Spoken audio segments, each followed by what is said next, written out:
આજે રાજકોટ ખાતે light house road પર પુરુષોત્તમ ભગવાનના આ પુરુષોત્તમ માસમાં ભગવાનના દર્શન કરી ભગવાનના અને આજે આ મહામંડળ આયોજન કર્યું છે. આ મહામંડળમાં દર્શન કરી અને બધા ભક્તજનો ગોપીઓ પોતાનું જીવન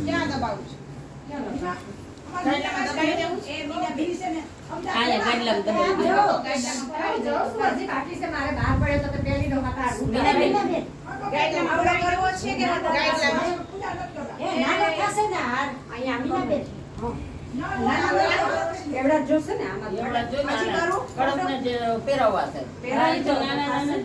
થોડોક મોટો રાખજો ફૂલ સેજ વરા કરી નાખજો નું આવે એમ નહીં એમ નો પહેરાવે આમ પહેરાવે ખાલી જોર હશે ને ખાલી એમને આપણને કઈ ખબર ન પડે નીચે અહીંયા રાખી દે એનું કરાવે હાલે ને હા એટલે સેજ મોટું કરો ને હા થોડુંક મોટું દોરો રાખો થોડા હેઠે દબાવી દો તોય થઈ જાય બધું પડશે નહીં ને નહીં પડે ખાલી દબાવી હા એલા દબાવીને જ રાખવાનું છે ગમે એની હેઠે દબાવી દો બસ હાલે